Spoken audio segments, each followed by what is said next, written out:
Hey, how's everyone doing? Continuing our series in the nature of God and our perspective of God. We viewed how God really is, how we see God, and what we think about God. And so here we go. John 15, verses 1, starting there. Jesus said, "I am the true vine, and my Father is the vine dresser. Every branch in me that does not bear fruit, he takes away, and every branch that bears fruit, he prunes it, that it may bear more fruit.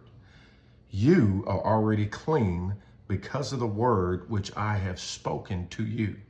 Abide in me, and I in you, as the branch cannot bear fruit of itself unless it abides in the vine. So neither can you unless you abide in me." So if we're going to bear the fruit of the nature of God, the fruit of who God is, then it starts with abiding in Christ. Abiding in Christ, what does that mean? Is that a set of rules of do's and don'ts? Is that what looks like Christian and what doesn't? Is it that simple? And actually, I want to submit to you, it's a bit more than that.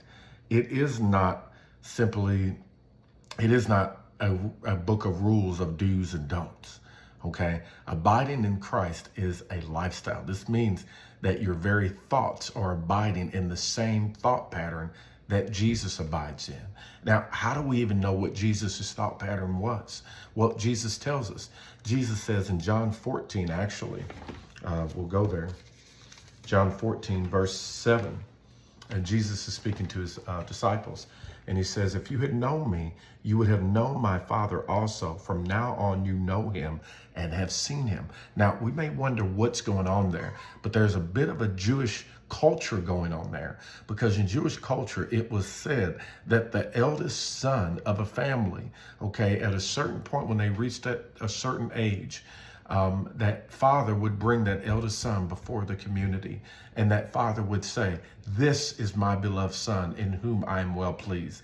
And in that statement, what everyone understood is that that son would now take on the family name, which was the father's name of whatever said business or occupation or trade or what that father was known for. That eldest son would now take up that business of what that father was known for. So whatever that father did, be it fishing, be it tax collecting, whatever that father did, that eldest son was responsible for carrying that on. And when the father would stand up in the presence and multitude of witnesses and say, "This is my beloved son in whom I'm well pleased," what that father was also saying, the same things that I do, my son can do also. The same way that you see me, my son now, you can see my son that way.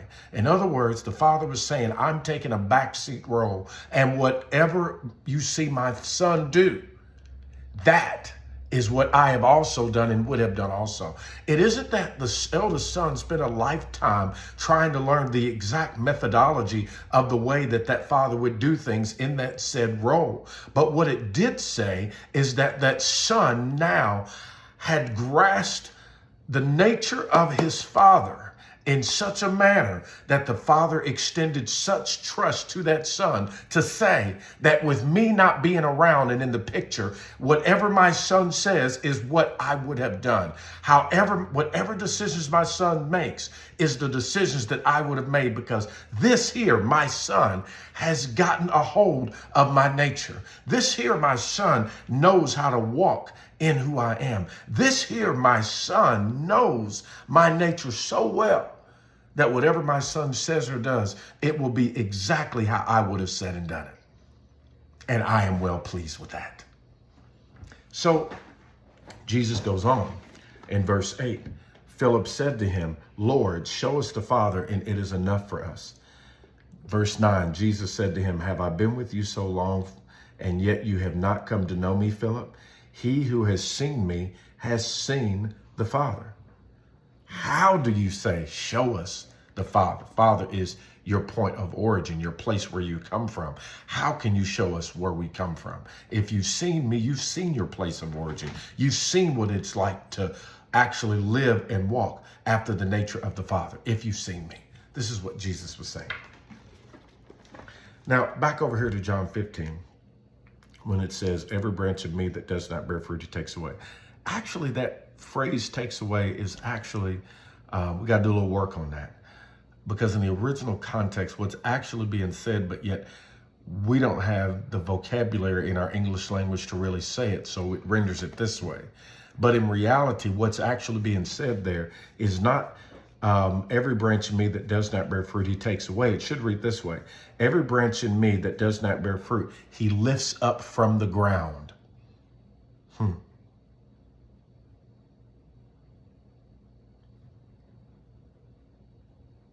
And he prunes it that it may bear more fruit. So when we're talking about bearing fruit, we're talking about producing by nature what it is. That's the thing. It is natural for an apple tree to produce apples. It is natural for an orange tree to produce oranges. It is natural for a banana tree to produce bananas. Likewise, it is natural for being in Christ that you produce the fruit of the Father, what looks like the Father. And listen, this is not simply something about good character. This is much bigger than that. Do you realize that producing healing is essential to walking out the nature of the Father? Do you realize that?